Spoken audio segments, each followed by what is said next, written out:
त्रिशंकु और हरिश्चंद्र की कथा। श्री सुखदेव जी कहते हैं, परीक्षित, मैं वर्णन कर चुका हूँ कि मांधाता के पुत्रों में सबसे श्रेष्ठ अम्बरीश थे। उनके दादा युवनाश्व ने उन्हें पुत्र रूप में स्वीकार कर लिया। उनका पुत्र हुआ यौवनाश्व और यौवनाश्व का हारी। मांधाता के वंश में ये 3 अवान्तर गोत्रों के प्रवर्तक हुए। नागों ने अपनी बहन नर्मदा का विवाह पुरुकुत्स से कर दिया था। नागराज वासुकी की आज्ञा से नर्मदा अपने पति को रसातल में ले गई। महाभगवान की शक्तियों से संपन्न होकर पुरुकुत्स ने वध करने योग्य गंधर्वों को मार डाला। इस पर नागराज ने प्रसन्न होकर पुरुकुत्स को वर दिया कि जो इस प्रसंग का स्मरण करेगा वह सर्पों से निर्भय हो जाएगा। राजा पुरुकुत्स का पुत्र त्रसदस्यु था। उसके पुत्र हुए अनरण्य, अनरण्य के हर्यश्व, उसका अरुण और अरुण के त्रिबंधन हुए। त्रिबंधन के पुत्र सत्यव्रत हुए। यही सत्यव्रत त्रिशंकु के नाम से विख्यात हुए। यद्यपि त्रिशंकु अपने पिता और गुरु के शाप से चांडाल हो गए थे, परंतु विश्वामित्र जी के प्रभाव से वे सशरीर स्वर्ग में चले गए। देवताओं ने उन्हें वहां से ढकेल दिया और वे नीचे को सिर किए हुए गिर पड़े, परंतु विश्वामित्र जी ने अपने तपोबल से उन्हें आकाश में ही स्थिर कर दिया। वे अब भी आकाश में लटके हुए दिखते हैं। त्रिशंकु के पुत्र थे हरिश्चंद्र। उनके लिए विश्वामित्र और वशिष्ठ एक दूसरे को शाप देकर पक्षी हो गए और बहुत वर्षों तक लड़ते रहे। हरिश्चंद्र के कोई संतान न थी, इससे वे बहुत उदास रहा करते थे। नारद के उपदेश से वे वरुण देवता की शरण में गए और उनसे प्रार्थना की कि प्रभु मुझे पुत्र प्राप्त हो। महाराज, यदि मेरे वीर पुत्र होगा तो मैं उसी से आपका यजन करूंगा। वरुण ने कहा, ठीक है। तब वरुण की कृपा से हरिश्चंद्र के रोहित नाम का पुत्र हुआ। पुत्र होते ही वरुण ने आकर कहा, हरिश्चंद्र, तुम्हें पुत्र प्राप्त हो गया, अब इसके द्वारा मेरा यज्ञ करो। हरिश्चंद्र ने कहा, जब आपका यह यज्ञ पशु रोहित 10 दिन से अधिक का हो जाएगा तब यज्ञ के योग्य होगा। 10 दिन बीतने पर वरुण ने आकर फिर कहा, अब मेरा यज्ञ करो। हरिश्चंद्र ने कहा, जब आपके यज्ञ पशु के मुंह में दांत निकल आएंगे तब वह यज्ञ के योग होगा। दांत उगाने पर वरुण ने कहा, अब इसके दांत निकल आए हैं, मेरा यज्ञ करो। हरिश्चंद्र ने कहा, जब इसके दूध के दांत गिर जाएंगे तब यह यज्ञ के योग्य होगा। दूध के दांत गिर जाने पर वरुण ने कहा, अब इस यज्ञ पशु के दांत गिर गए, मेरा यज्ञ करो। हरिश्चंद्र ने कहा, जब इसके दोबारा दांत आ जाएंगे तब यह पशु यज्ञ के योग्य हो जाएगा। दांतों के फिर उगाने पर वरुण ने कहा, अब मेरा यज्ञ करो। हरिश्चंद्र ने कहा, वरुण जी महाराज, क्षत्रिय पशु तब यज्ञ के योग होता है जब वह कवच धारण करने लगे। परीक्षित, इस प्रकार राजा हरिश्चंद्र पुत्र के प्रेम से हीला हवाला करते समय टालते रहे। इसका कारण यह था कि पुत्र स्नेह की फांसी ने उनके हृदय को जकड़ लिया था। वे जो समय बताते वरुण देवता उसी की बाट देखते। जब रोहित को इस बात का पता चला कि पिताजी तो मेरा बलिदान करना चाहते हैं, तब वह अपने प्राणों की रक्षा के लिए हाथ में धनुष लेकर वन में चला गया। कुछ दिनों के बाद उसे मालूम हुआ कि वरुण देवता ने रुष्ट होकर मेरे पिताजी पर आक्रमण किया है, जिसके कारण वे महोदर रोग से पीड़ित हो रहे हैं। तब रोहित अपने नगर की ओर चल पड़ा, परंतु इंद्र ने आकर उसे रोक दिया। उन्होंने कहा, बेटा रोहित, यज्ञ पशु बनकर मरने की अपेक्षा तो पवित्र तीर्थ और क्षेत्रों का सेवन करते हुए पृथ्वी में विचरना ही अच्छा है। इंद्र की बात मानकर वह 1 वर्ष तक और वन में ही रहा। इसी प्रकार दूसरे, तीसरे, चौथे और 5वें वर्ष भी रोहित ने अपने पिता के पास जाने का विचार किया, परंतु बूढ़े ब्राह्मण का वेश धारण कर हर बार इंद्र आते और उसे रोक देते। इस प्रकार 6 वर्ष तक रोहित वन में ही रहा। 7वें वर्ष जब वह अपने नगर को लौटने लगा तब उसने अजिगर्त से उनके मझले पुत्र शुनहशोक को मोल ले लिया और उसे यज्ञ पशु बनाने के लिए अपने पिता को सौंपकर उसके चरणों में नमस्कार किया। तब परम यशस्वी एवं श्रेष्ठ चरित्र वाले राजा हरिश्चंद्र ने महोदर रोग से छूटकर पुरुष मेध यज्ञ द्वारा वरुण आदि देवताओं का यजन किया। उस यज्ञ में विश्वामित्र जी होता हुए परम संयमी जमदग्नि ने अध्वर्यों का काम किया। वशिष्ठ जी ब्रह्मा बने और अयास्य मुनि सामगान करने वाले उद्गाता बने। उस समय इंद्र ने प्रसन्न होकर हरिश्चंद्र को एक सोने का रथ दिया था। परीक्षित, आगे चलकर मैं शून्यक्षेप का महात्म्य वर्णन करूंगा। हरिश्चंद्र को अपनी पत्नी के साथ सत्य में दृढ़ता पूर्वक स्थित देखकर विश्वामित्र जी बहुत प्रसन्न हुए। उन्होंने उन्हें उस ज्ञान का उपदेश किया जिसका कभी नाश नहीं होता। उसके अनुसार राजा हरिश्चंद्र ने अपने मन को पृथ्वी में, पृथ्वी को जल में, जल को तेज में, तेज को वायु में और वायु को आकाश में स्थिर करके आकाश को अहंकार में लीन कर दिया। फिर अहंकार को महत तत्व में लीन करके उसमें ज्ञान कला का ध्यान किया और उससे अज्ञान को भस्म कर दिया। इसके बाद निर्वाण सुख की अनुभूति से उस ज्ञान कला का भी परित्याग कर दिया और समस्त बंधनों से मुक्त होकर वे अपने उस स्वरूप में स्थित हो गए जो न तो किसी प्रकार बतलाया जा सकता है और न उसके संबंध में किसी प्रकार का अनुमान ही किया जा सकता है।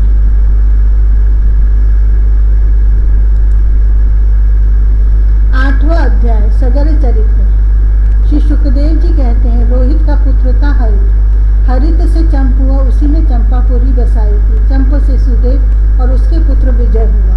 विजय का भरुक, भरुक का वृक्ष और वृक्ष का पुत्र हुआ बाहुक। शत्रुओं ने बाहुक से राज्य छीन लिया। तब वह अपनी पत्नी के साथ वन में चला गया। वन में जाने पर बुढ़ापे के कारण जब बाहुक की मृत्यु हो गई तब उसकी पत्नी भी उसके साथ सती होने को उद्यत हुई। परंतु महर्षि और को यह मालूम था कि इसे गर्व है, इसलिए उन्होंने उसे सती होने से रोक दिया। जब उसकी सौतों को यह बात मालूम हुई तो उन्होंने उसे भोजन के साथ विष दे दिया। परंतु गर्भ पर उस विष का कोई प्रभाव नहीं पड़ा, बल्कि उस विष को लिए हुए ही एक बालक का जन्म हुआ जो गर्भ के साथ पैदा होने के कारण सगर कहलाया। सगर बड़े यशस्वी राजा, सगर चक्रवर्ती सम्राट थे। उन्हीं के पुत्रों ने पृथ्वी खोदकर समुद्र बना दिया था। सगर ने अपने गुरुदेव और की आज्ञा मानकर तालझंग, यवन, शक, हय और बर्बर जाति के लोगों का वध नहीं किया, बल्कि उन्हें विरूप बना दिया। उनमें से कुछ के सिर मुड़वा दिए, कुछ की मूंछ दाढ़ी रखवा दी, कुछ को खुले बालों वाला बना दिया तो कुछ को आधा मुड़वा दिया। कुछ लोगों को सगर ने केवल वस्त्र ओढ़ने की ही आज्ञा थी, पहनने की नहीं, और कुछ को केवल लंगोटी पहनने को ही कहा, ओढ़ने को नहीं। इसके बाद राजा सगर ने और ऋषि के उपदेशानुसार अश्वमेध यज्ञ के द्वारा संपूर्ण वेद एवं देवतामय आत्मस्वरूप सर्वशक्तिमान भगवान की आराधना की। उसके यज्ञ में जो घोड़ा छोड़ा गया था उसे इंद्र ने चुरा लिया। उस समय महारानी सुमति के गर्भ से उत्पन्न सगर के पुत्रों ने अपने पिता की आज्ञा अनुसार घोड़े के लिए सारी पृथ्वी छान डाली। जब उन्हें कहीं घोड़ा न मिला तब उन्होंने बड़े घमंड से सब ओर से पृथ्वी को खोद डाला। खोदते खोदते उन्हें पूर्व और उत्तर के कोने पर कपिल मुनि के पास अपना घोड़ा दिखाई दिया। घोड़े को देखकर वे 60,000 राजकुमार शस्त्र उठाकर यह कहते हुए उनकी ओर दौड़ पड़े कि यही हमारे घोड़े को चुराने वाला चोर है। देखो तो सही, इसने इस समय कैसे आंखें मूंद रखी है। यह पापी है, इसको मार डालो, मार डालो। उसी समय कपिल मुनि ने अपनी पलकें खोली। इंद्र ने राजकुमारों की बुद्धि हर ली थी, से उन्होंने कपिल मुनि जैसे महापुरुष का तिरस्कार किया। इस तिरस्कार के फलस्वरूप उनके शरीर में ही आग जल उठी, जिससे क्षण भर में ही वे सब के सब जलकर खाक हो गए। परीक्षित, सगर के लड़के कपिल मुनि के क्रोध से जल गए ऐसा कहना उचित नहीं है। वे तो शुद्ध सत्वगण के परम आश्रय हैं। उनका शरीर तो जगत को पवित्र करता रहता है। उनमें भला क्रोध रूप तमोगुण की संभावना कैसे की जा सकती है। भला कहीं पृथ्वी की धूल का भी आकाश से संबंध होता है। यह संसार सागर एक मृत्युमय पथ है, इसके पार जाना अत्यंत कठिन है। परंतु कपिल मुनि ने इस जगत में सांख्य शास्त्र की एक ऐसी दृढ़ नाव बना दी है जिससे मुक्ति की इच्छा रखने वाला कोई भी व्यक्ति उस समुद्र के पार जा सकता है। वे केवल परम ज्ञानी ही नहीं, स्वयं परमात्मा है। उनमें भला यह शत्रु है और यह मित्र, इस प्रकार की भेद बुद्धि कैसे हो सकती है। सगर की दूसरी पत्नी का नाम था केशिनी। उसके गर्भ से उन्हें असमंजस नाम का पुत्र हुआ। असमंजस के पुत्र का नाम था अंशुमान। वह अपने दादा सगर की आज्ञाओं के पालन और उन्हीं की सेवा में लगा रहता पहले जन्म में योगी थे। संग के कारण वे योग से विचलित हो गए थे, परंतु अब भी उन्हें अपने पूर्व जन्म का स्मरण बना हुआ था। इसलिए वे ऐसे काम किया करते थे जिनसे भाई बंधु ने प्रिय न समझे। वे कभी कभी तो अत्यंत निंदित कर्म कर बैठते और अपने को पागल सा दिखलाते, यहाँ तक कि खेलते हुए बच्चों को सरयू में डाल देते। इस प्रकार उन्होंने लोगों को उद्विग्न कर दिया था। अंत में उनकी ऐसी करतूत देखकर पिता ने पुत्र स्नेह को तिलांजलि दे दी और उन्हें त्याग दिया। तदंतर असमंजस ने अपने योग बल से उन सब बालकों को जीवित कर दिया और अपने पिता को दिखाकर वे वन में चले गए। अयोध्या के नागरिकों ने जब देखा कि हमारे बालक तो फिर लौट आए हैं, तब उन्हें असीम आश्चर्य हुआ और राजा सगर को भी बड़ा पश्चाताप हुआ। इसके बाद राजा सगर की आज्ञा से अंशुमान घोड़े को ढूंढने के लिए निकले। उन्होंने अपने चाचाओं के द्वारा खोदे हुए समुद्र के किनारे किनारे चलकर उनके शरीर के भस्म के पास ही घोड़े को देखा। वहीं भगवान के अवतार कपिल मुनि बैठे हुए थे। उनको देखकर उदार हृदय अंशुमान ने उनके चरणों में प्रणाम किया और हाथ जोड़कर एकाग्र मन से उनकी स्तुति की। अंशुमान ने कहा, भगवान आप अजन्मा ब्रह्मा जी से भी परे हैं, इसलिए वे आपको प्रत्यक्ष नहीं देख पाते। देखने की बात तो अलग रही, वे समाधि करते करते एवं युक्ति लड़ाते लड़ाते हार गए, किंतु आज तक आपको समझ भी नहीं पाए। हम लोग तो उनके मन, शरीर और बुद्धि से होने वाले सृष्टि के द्वारा बने हुए अज्ञानी जीव है, तब भला हम आपको कैसे समझ सकते हैं। संसार के शरीरधारी सत्व गुण, रजोगुण या तमोगुण प्रधान है। वे जागृत और स्वप्न अवस्थाओं में केवल गुणमय पदार्थों, विषयों को और सुषुप्ति अवस्था में केवल अज्ञान ही अज्ञान देखते हैं। इसका कारण यह है कि वे आपकी माया से मोहित हो रहे हैं। वे बहिर्मुख होने के कारण बाहर की वस्तुओं को तो देखते हैं, पर अपने ही हृदय में स्थित आपको नहीं देख पाते। आप एक रस ज्ञान घन हैं। सनंदन आदि मुनि जो आत्मस्वरूप के अनुभव से माया के गुणों के द्वारा होने वाले भेदभाव को और उसके कारण अज्ञान को नष्ट कर चुके हैं, आपका निरंतर चिंतन करते रहते हैं। माया के गुणों में ही भूला हुआ मैं मूढ़ किस प्रकार आपका चिंतन करूं। माया उसके गुण और गुणों के कारण होने वाले कर्म एवं कर्मों के संस्कार से बना हुआ लिंग शरीर आप में है ही नहीं। न तो आपका नाम है और न तो रूप। आप में न कार्य है और न तो कारण। आप सनातन आत्मा है। ज्ञान का उपदेश करने के लिए ही आपने यह शरीर धारण कर रखा है। हम आपको नमस्कार करते हैं। प्रभु, यह संसार आपकी माया की करामात है। इसको सत्य समझकर काम, लोभ, ईर्ष्या और मोह से लोगों का चित्त शरीर और घर आदि में भटकने लगता है। लोग इसी के चक्कर में फंस जाते हैं। समस्त प्राणियों के